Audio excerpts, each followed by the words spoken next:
পয়গম্বর হাদিস শরীফের মধ্যে বলেন ক্বালান নবী সাল্লাল্লাহু আলাইহি ওয়াসাল্লাম আরহামু উম্মতি বিউম্মতি আবু বকর ওয়া আশাদ্দুহুম ফি আমরিল্লাহি ওমর ওয়া আযদাকুহুম হায়ান উসমান ওয়া আকদাহুম আলী ওয়া ফাতিমাতু সাইয়্যিদাতু নিসাই আহলিল জান্নাহ। আল্লাহু আকবার বলেন, জোরে বলেন আল্লাহু আকবার।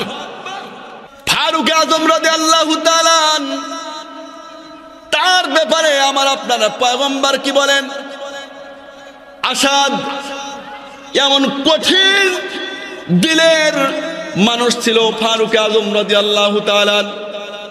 একবার রণাঙ্গন থেকে সমস্ত মানুষকে ধরে আনা হলো, যার যার আত্মীয় স্বজনকে ধরে আনা হলো। ফারুক আজম রাদিয়াল্লাহু তাআলা পয়গম্বরকে বললেন, পয়গম্বর আমি একটা কথা বলতে চাই। বলে কি কথা? বলল, এখানে যাদেরকে আমরা ধরে নিয়ে এসেছি আমাদের সবারই আত্মীয় স্বজন আছে, সুতরাং যার যার আত্মীয় স্বজনকে নিজ হাতে আমরা কতল করতে চাই, যদি আপনি অনুমতি দেন। কি কঠিন দিলের মানুষ ছিল, কিন্তু তারপরেও যখন কোরআনের স্পর্শে গেছে, কোরআনওয়ালার কাছে গেছে, পয়গম্বরের স্পর্শে গেছে, পয়গম্বরের ছোঁয়া পেয়েছে, আল্লাহ তাআলা তার জীবনকে ঘুরিয়ে দিয়েছেন, ফারুকে আজম উপাধি দিয়েছেন। আল্লাহু আকবার বলেন। সেই ফারুকে আজম এখন তো আমাদের শিক্ষার মধ্যে আসতে হলো, কত রকম শিক্ষা আছে, এগুলা যদি বলতে যাই তাহলে আপনারা আবার বলতে পারেন যে হুজুর আবার রাজনীতি করতেছে। রাজনীতি কোনগুলাকে বলে আল্লাহই ভালো জানে, এ আমরা জানি না, রাজনীতি করিও না, জানিও না। তবে আমাদের এটা বলারও দরকার নেই, কারণ আমাদের ছেলে পেলে সব পড়বে ক্বালা ক্বালা রাসূলুল্লাহ সাল্লাল্লাহু আলাইহি ওয়াসাল্লাম, এইটা পড়বে। আর তোমাদের ছেলে পেলে পড়বে হাট্টিমা টিম টিম, তারা মাঠে পারে ডিম, তাদের খাড়া দুটি শিং। এই জন্য এই যে বর্তমান শিক্ষা ব্যবস্থায় যে শরীফ থেকে শরীফা হইতেছে, এইটা নিয়ে আমাদের স্লোগান দেওয়া দরকার নাই। আমাদের আগে সর্বপ্রথম তোমাদের রাস্তার মধ্যে নামা দরকার ছিল। কথা বলেন ঠিক কি? হুজুরদের ছেলে সব দেখবেন মাদ্রাসা পড়ে, কোরআন শরীফ পড়ে, কথা কয় না। আপনারা ডাক্তার হয়েছেন, ডাক্তার হয়েছেন, আপনাদের চিন্তা চেতনা হলো আমি কোটিপতি হব। আমাদের এই চিন্তা নাই আমরা কোটিপতি হব, আমার ছেলেকে ডাক্তার বানাবো, ডক্টর বানাবো। এই জন্য আমরা ওই চিন্তাও করি না, আমাদের ছেলে পড়বে কলা কলা। এই জন্যই তো দেখবেন ওই যে যত বড় বড় বুদ্ধিজীবী আছে তারা বড় শিক্ষিত, আর শিক্ষার ভরে বেশি শিক্ষা অর্জন করার কারণে বলতে বলতে আপনারা জানেন যে ডারউইন ওই এক সময় বলে উঠলো বাংলা না তামাম বিশ্বের মধ্যে একজন বুদ্ধিমান লোক, বুদ্ধিজীবী হিসাবে পরিচিত। কিন্তু এই লোকটা বলল যে মানুষের জন্ম বানর থেকে হয়েছে। এই বানর থেকে যখন বলল, তামাম বাংলাদেশের কোনো শিক্ষিত মানুষ রাস্তার মধ্যে বিরোধিতা করার জন্য পাওয়া যায় না। এই কথা বলেন ঠিক কি? কথা কয় না, অবাস্তব কথা বলতেছি কি?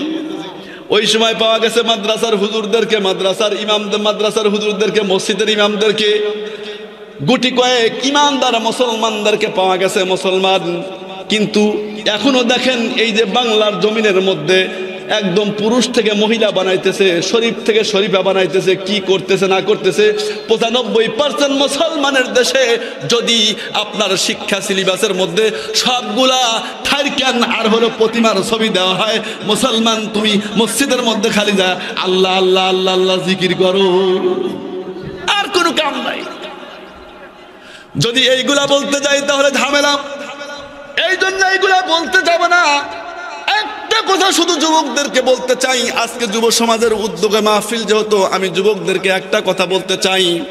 এ যুবক দিলে হাত দেয়া বলো, যদি শিক্ষা ব্যবস্থা ভালো না হয়, যদি আমি শিক্ষিত না হই, আজকে অনেক মানুষ শিক্ষা যদি গ্রহণ না করি, আজকে যদি আমি কোন শিক্ষায় শিক্ষিত হইতেছি, আমার ইমান থাকলো না গেল।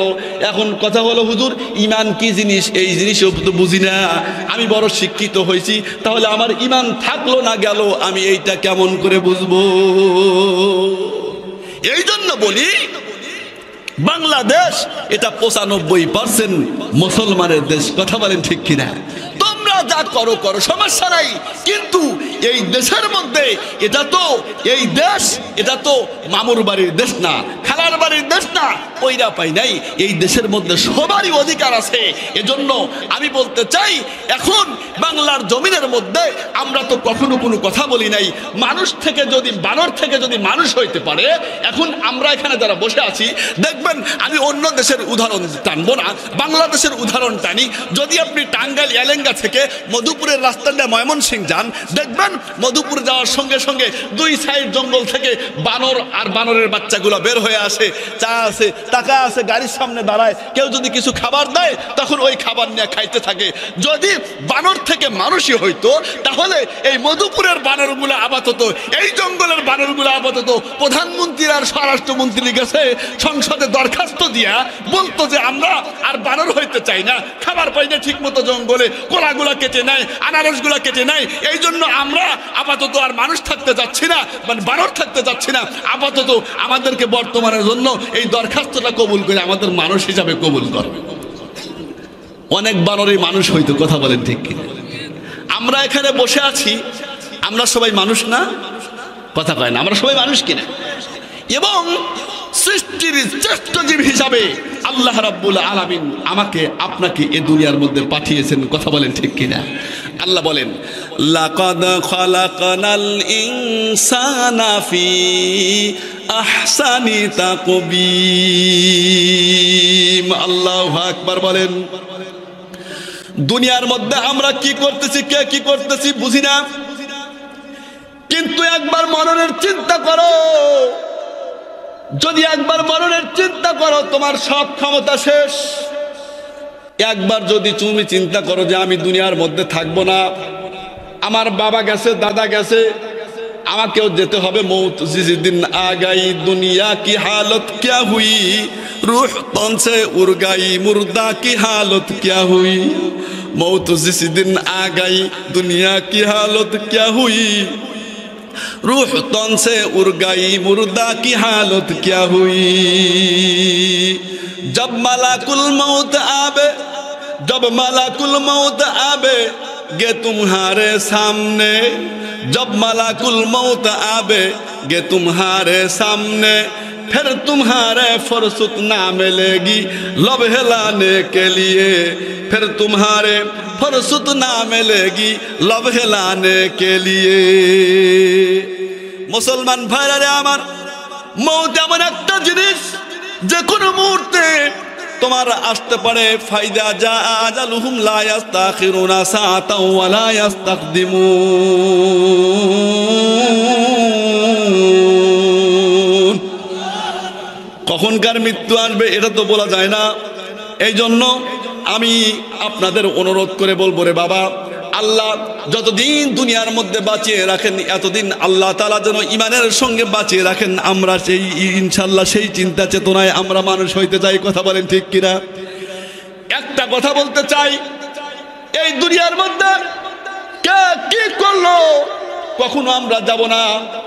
আমরা রাজনীতি করি, রাজনীতির মাঠে রাজনীতি করি, আমরা দল করি, দলের সময় দল করি, কিন্তু যখন ইমানি চিন্তা চেতনার কথা আসবে তখন আমরা সমস্ত ইমানদার এক, কথা বলেন ঠিক কিনা?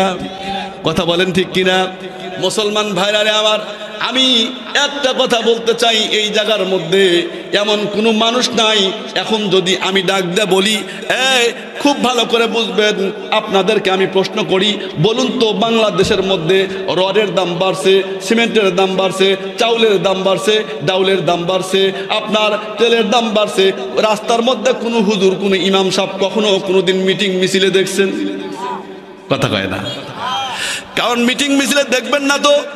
চাউলের দাম 10,000 টাকা কেজি হোক, গোশতের দাম 5,000 টাকা কেজি হোক, এইটা নিয়ে আমাদের টেনশন নাই, কারণ আমরা জানি আমরা খাবো মানুষের বাড়ি, যা দাম হয় হোক, এইটা নিয়ে আমাদের এত টেনশনের দরকার নাই। কথা কয় না? আমি আমনে বললাম, দেখবেন এই সমাজে নয়, তামাম বাংলাদেশে আপনারা সার্চ দিয়ে দেখেন, রিসার্চ করে দেখেন যে সবচেয়ে কম বেতন হলো ইমাম সাহেবদের। আল্লাহ ব্যবস্থা করে দিয়েছে, ইমাম সাহেবদের বেতন দেয় না, 5,000 6,000 সর্বোচ্চ 10,000 বেতন ইমাম সাহেবদের বেতন কয় এত টাকা লাগে নাকি আল্লাহ আল্লাহ করবে ইমাম সাহেবদের আবার ঘর বাড়ি দরকার আছে কি ইমাম সাহেব আবার বউ সাল কি আল্লাহ সিস্টেম করে দিয়েছে 5,000 টাকা বেতনে যদি মাসে একবার গরুর গোশত কিনতে যায় বলেন তো দেখি ছেলে পেয়ে লেখাপড়া পেঁয়াজ রসুন আদা চাল কেনার টাকা হবে আল্লাহ সিস্টেম করে দিয়েছে মসজিদের সভাপতি আর সেক্রেটারি হইছো তোমরা খাইবা মাসে একদিন আর আমি খাওয়াবো আমার কোরআন শিক্ষা করছে এই জন্য আমি খাওয়াবো ওকে 30 দিন আল্লাহু আকবার বলেন কেমন করে খাওয়ায় জানেন না সভাপতি অসুস্থ কয় হুজুর দাওয়াত পরের দিন সেক্রেটারি অসুস্থ কয় হুজুর দাওয়াত তারপরের দিন ক্যাশিয়ারের বিটি অসুস্থ কয় দাওয়াত তারপরের দিন সেক্রেটারির ছেলে অসুস্থ কয় দাওয়াত পরের দিন আবার দেখা যায় আরেকজন ঘর উদ্বোধন করবে হুজুর দাওয়াত আল্লাহ এমন সিস্টেম করে দিয়েছে কয় এদেরকে বেতন দিবি না কিন্তু আমি আল্লাহ তাআলা ইজ্জতের মালিক ইজ্জত মালিক দেওয়ার কে জোরে বলেন ইজ্জত দেওয়ার মালিক কে জোরে বলেন ইন্নামা আমরুহু ইযা আরাদা শাইআন আইয়াকুলা লাহু কুন ফায়াকুন কাদের কুদরত দারি হর চাখাহি আকুনি কাদের কুদরত দারি হর চাখাহি আকুনি মুর্দারা তু জানে বখশি জিন্দারা বেজাকুনি তরফাতুল আই নে জাহা বারহাম জানাদ তরফাতুল আই নে জাহা বারহাম জানাদ কাসনামিয়া রাত কে আজা গম জানাদ কাসনামিয়া রাত কে আজা গম জানাদ আল্লাহু আকবার জোরে বলেন কি হবে বেঁচে থেকে অযথা বিদ্যা শিখে যদি না গড়তে পারি শোষণবিহীন সমাজটাকে কি হবে বেঁচে থেকে কি হবে ছাত্র সেজে চুমু খেয়ে সনদ খানা যদি হয় বিদ্যালয়টা পতিতাদের আড্ডাখানা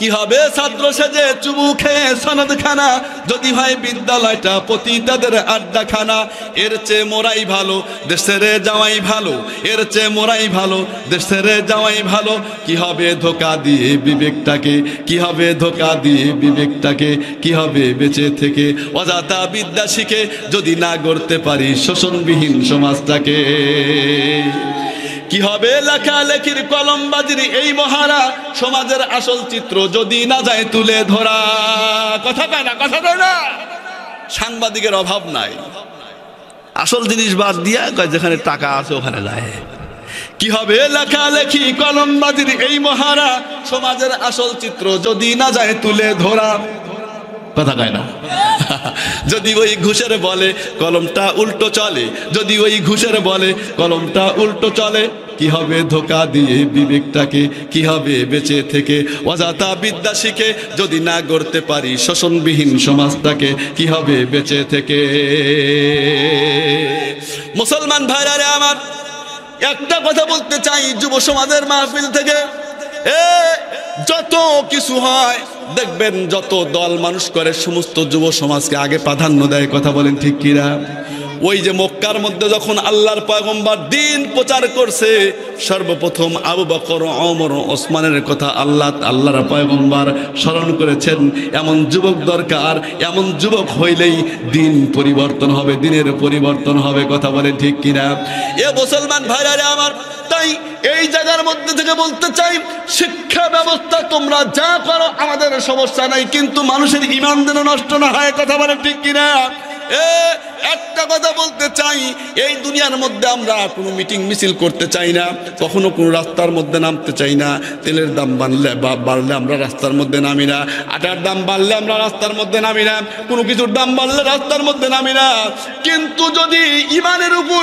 আঘাত আসে কোনো মানুষের আর ঘরে থাকতে পারে না ঈমানদাররা কথা বলেন ঠিক কিনা তাই আমি বলি বাংলার জমিন এটা শাহজালালের দেশ শাহ মাকদুমের দেশ তিতুমিরের দেশ এই দেশ মাদ্রাসার দেশ মসজিদের দেশ হুজুরের দেশ ইমানদারের দেশ টুপিওয়ালার দেশ দাড়িওয়ালার দেশ এই দেশের মধ্যে আপনি যদি কথা বলতে চান হুশ করে বলবেন আর বাংলার তৌহিদি জনতা ইমানদার দাড়িওয়ালা টুপিওয়ালা মসজিদওয়ালা মাদ্রাসাওয়ালা একবার যদি খেপে যায় তাহলে অবস্থা খারাপ হবে শরীফ থেকে শরীফে বানাবেন আমাদের কোনো সমস্যা নাই আপনাদের ছেলে মেয়েকে বানান কিন্তু আমাদের ছেলে মেয়েকে আমরা বাংলার জমিনে হিজড়া বানায় রাখতে চাই না তাই আমি এই জায়গার মধ্যে থেকে একদম এক বাক্যে যুব সমাজকে বলতে চাই যুবক বলো আবারও যদি বাংলার জমিনে এমন কোনো কথা হয় আল্লাহর পয়গম্বরকে নিয়ে ব্যঙ্গ করা হয় কোরআন নিয়ে কটূক্তি করা নিজের জীবনের তাজা রক্ত ঢেলে দিতে কে কে রাজি আছো?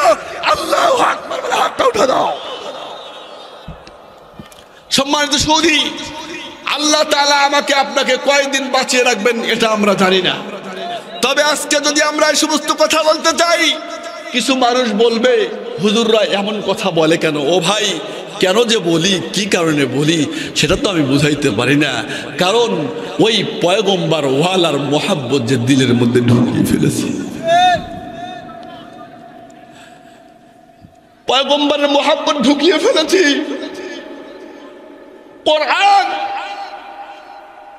কোরআনকে দিলের মধ্যে উঠিয়ে ফেলেছি। পারি না, চুপ থাকতে তো পারি না।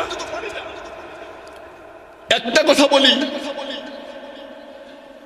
যখন দুনিয়া থেকে চির বিদায় নিয়ে চলে যাওয়া, মসজিদের খাটনিটা সবার বাড়িতেই আসবে, প্রত্যেক ব্যক্তির জন্যই আসবে। কথা বলেন ঠিক? ওই মুহূর্তে তোমার হিসাব নিকাশ কি করেছো দুনিয়ার মধ্যে, পাই টু পাই হিসাব দিতে হয়।